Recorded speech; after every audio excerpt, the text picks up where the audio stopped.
Good morning student. Class 11 physics में हम chapter उपग्रहों की गति पढ़ रहे हैं।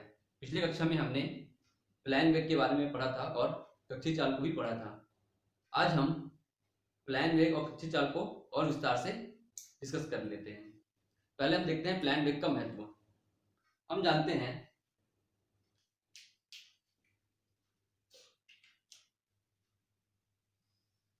एग्जाम्पल के तौर पर हम देखते हैं पहले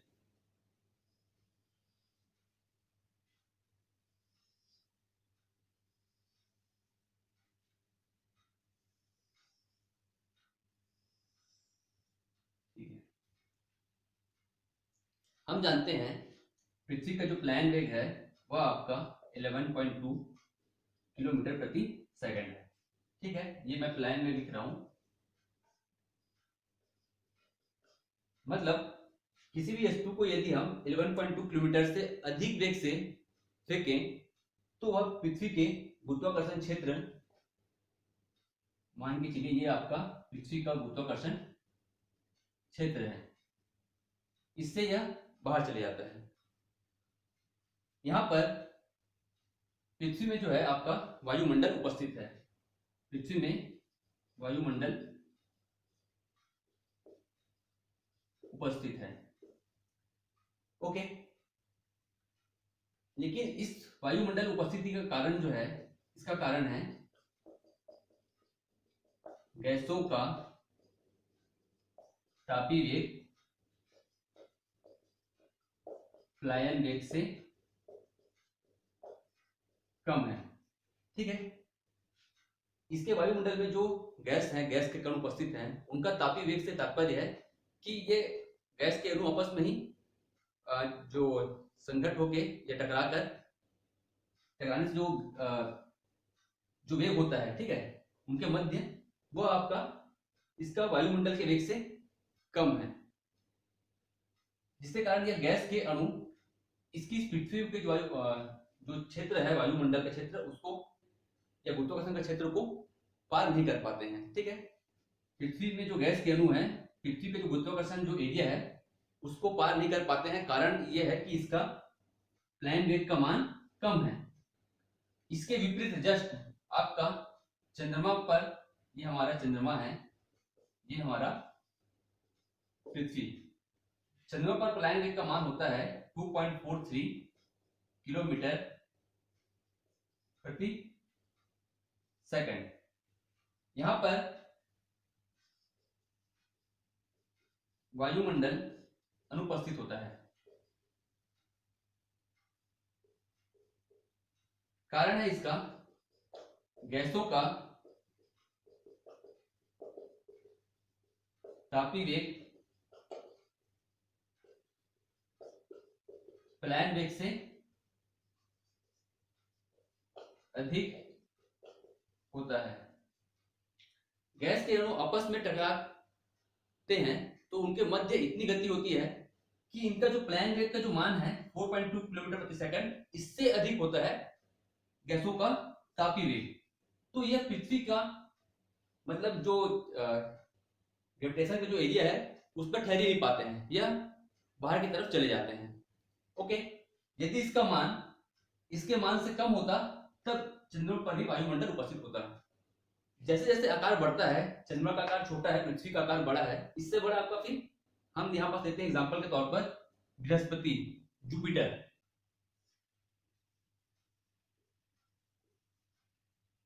इसके लिए प्लान वेग का जो मान है आपका 60 किलोमीटर प्रति सेकंड है। मतलब यहां पर गैसों का तापीय वेग कम है।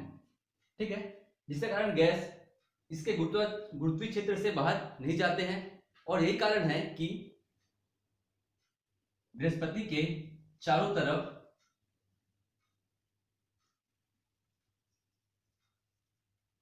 सघन वायुमंडल का क्षेत्र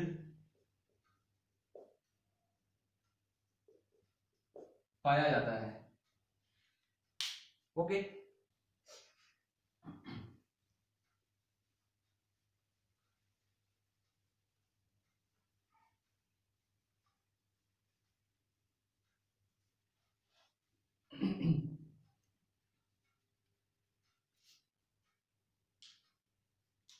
अब हम देखते हैं कृत्रिम उपग्रहों की गति। यह आपका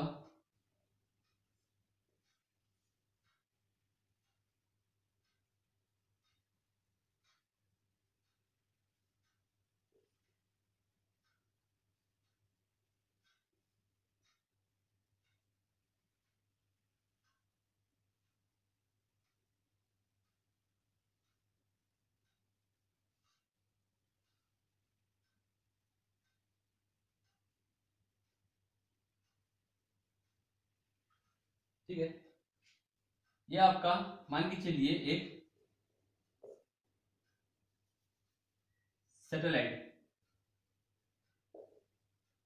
उपग्रह है, ठीक है, कृत्रिम उपग्रह है, कृत्रिम उपग्रह है।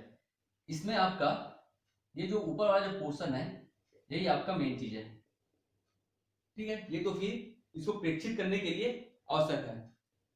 सबसे नीचे वाला भाग जो होता है उपग्रह का, यह आकार में बड़ा होता है। इसका तात्पर्य है कि इस पर जो ईंधन है, ईंधन भी अत्यधिक होता है। इस रॉकेट को या कृत्रिम उपग्रह को यदि हम पृथ्वी की सतह से हम यदि प्रक्षेपित करेंगे तो यह पृथ्वी की सतह पर जैसे जैसे ऊपर जाएगा तो यह पृथ्वी के वायुमंडल के बाहर इसको हमें प्रक्षेपित कराना है। इसका जो वायुमंडल है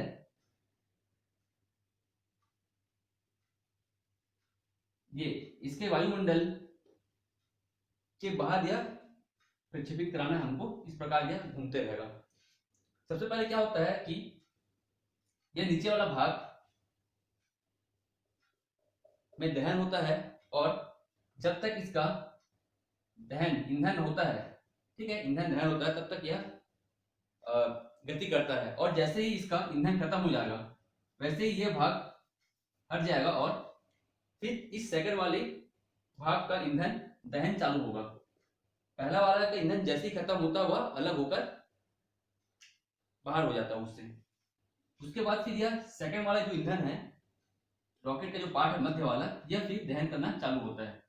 और इसके में भी एक लिमिट तक यह दहन होता है, जहां जब तक इसमें ईंधन खत्म नहीं होता। उसके बाद ये भी अलग से बाहर प्रक्षेपित हो जाता है, जो कि आपको डायग्राम में दिया है। पहला वाला भाग मान के चलिए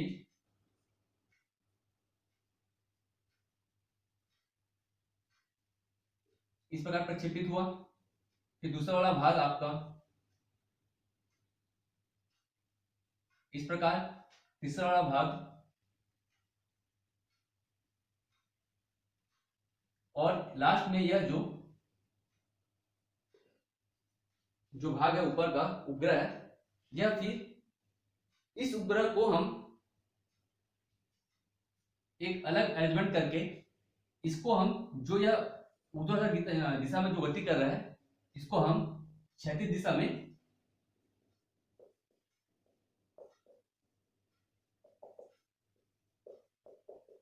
गति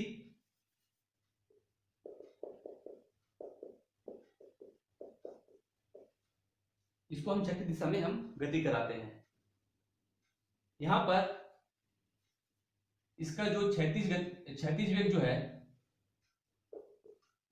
क्षैतिज वेग कक्षीय चाल से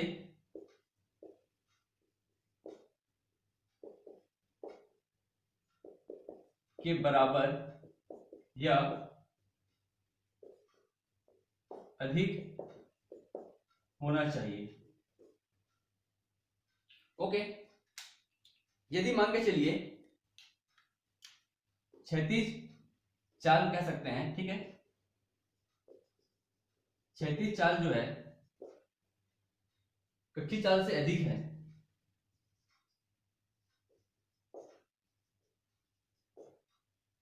तो जो इसका पथ होगा, ठीक है, इसके चारों ओर का जो परिक्रमा करने का जो पथ होगा वह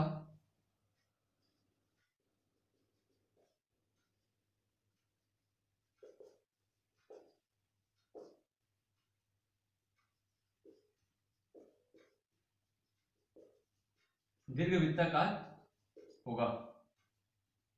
और यदि इसके क्षैतिज चाल कक्षीय चाल से यदि आपका बराबर है तो यह वृत्ताकार पथ पर गति करेगा। और यदि क्षैतिज चाल जो है यहां पर आपका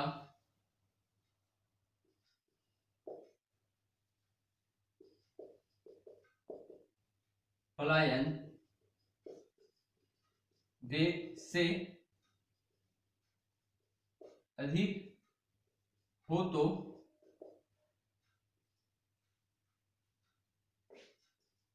यह अंतरिक्ष में पहुंच जाएगा।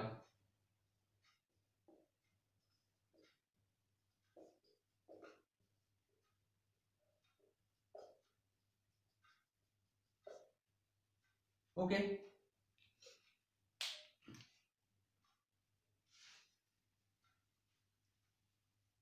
अगला टॉपिक है उपग्रहों का परिक्रमण काल। तो यह ग्रह है, ठीक है, केंद्र O R त्रिज्या, यहां से कोई उपग्रह है, मान के चलिए ये h ऊंचाई पर है, ठीक है, यह कोई उपग्रह है। तो टोटल ऊंचाई हुआ आपका r प्लस h, ये होगा हमारा, ये इसको हम स्मॉल r भी ले सकते हैं। तो किसी उपग्रह को ग्रह के चारों ओर परिक्रमा करने के लिए, ठीक है, इसको मैं अलग से लिख देता हूं,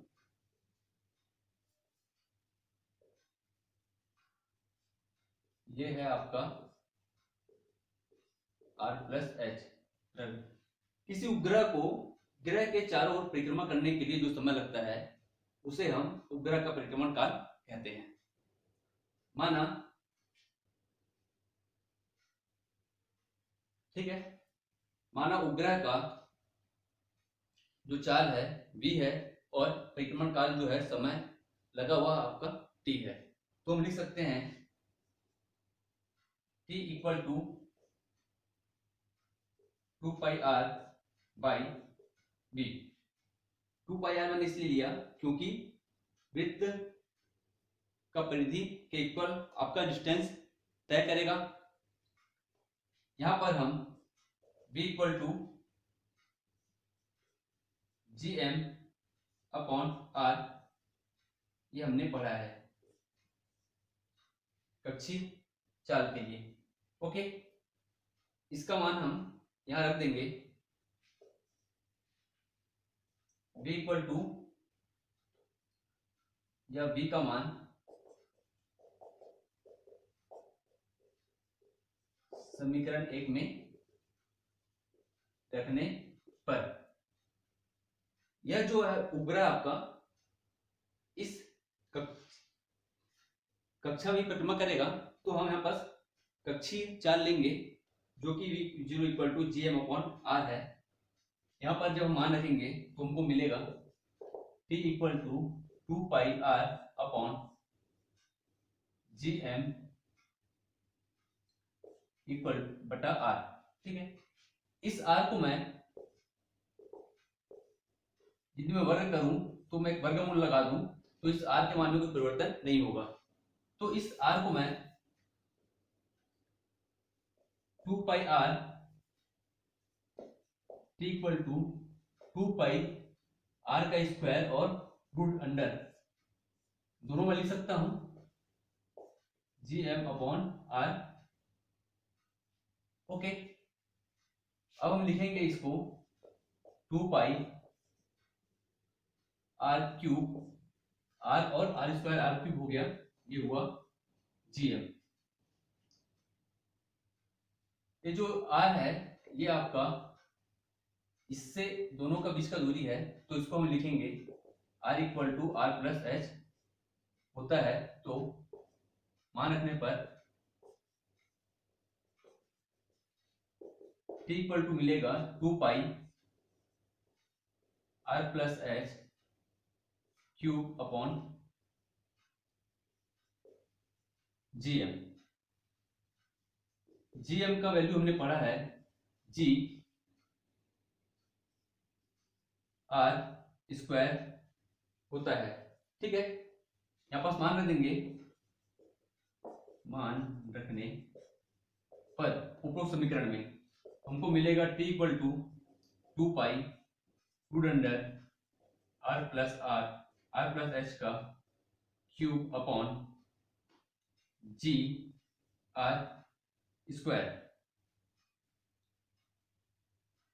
ठीक है, और यहां पर यदि मैं कहूं ये आर स्क्वायर को मैं बाहर निकालूं तो ये होगा हमारा 2 pi r square r plus h का क्यूब अपॉन जी। यह हमारा परिक्रमण काल के लिए आवश्यक व्यंजक है। मैं यदि मानूं ये जो r प्लस एच है, यह r प्लस एच जो है यह आपका इक्वल हो, सिमिलर हो r के। इस स्थिति में इसे लिख सकता हूं t equal to 2 pi r square r की पावर 3 और g।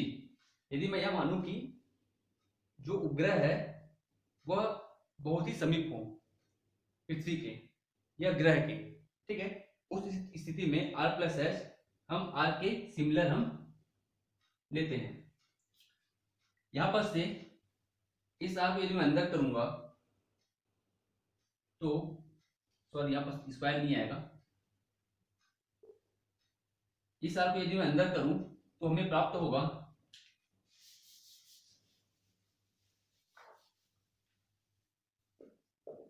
t equal to 2 pi r cube upon ji r square. ये स्क्वायर और ये क्यूब कर जाएगा, हमको मिलेगा 2 पाई आर बाई जी। यदि उपग्रह पृथ्वी के अत्यंत निकट हो तो हमारा एक वैल्यू ये भी है। ठीक है, यहां पर हम देखते हैं कि उपग्रह का परिक्रमण काल, उपग्रह का परिक्रमण काल डिपेंड किस पर करता है? उपग्रह के द्रव्यमान पर डिपेंड नहीं करता है। ठीक है, यह ग्रह के द्रव्यमान पर डिपेंड करता है।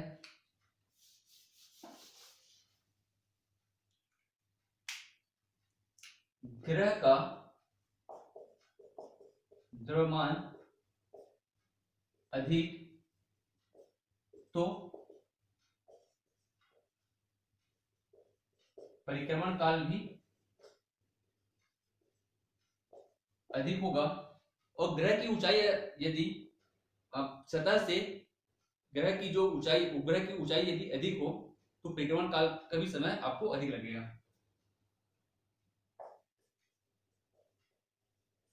सतह से ऊंचाई होने पर उपग्रह की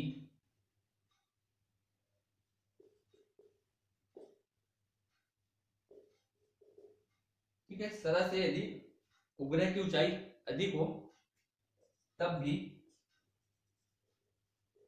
परिक्रमण काल का मान अधिक होगा। तात्पर्य है जैसे यह कोई ग्रह है और यह उपग्रह है, जैसे जैसे ऊंचाई बढ़ेगा तो इसका वृत्ताकार पथ का मान भी बढ़ेगा। तो ऊंचाई बढ़ने के साथ साथ जो वृत्ताकार पथ का मान बढ़ने के कारण परिक्रमण काल भी ज्यादा लगेगा। पास होने के कारण, ग्रह की सतह से पास होने के कारण परिक्रमण काल का मान, जो त्रिज्या है वो भी आपका क्या रहेगा, कम रहेगा। तो परिक्रमण काल भी इस पर कम रहेगा। तो ऊंचाई के साथ परिक्रमण काल का मान बढ़ता है। अगला टॉपिक देखते हैं।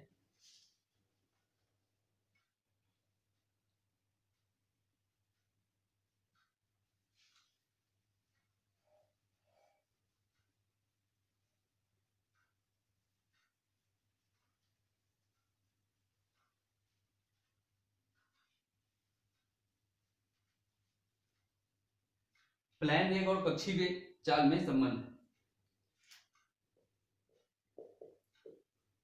प्लायन वेग मतलब एस्केप वेलोसिटी और कक्षीय चाल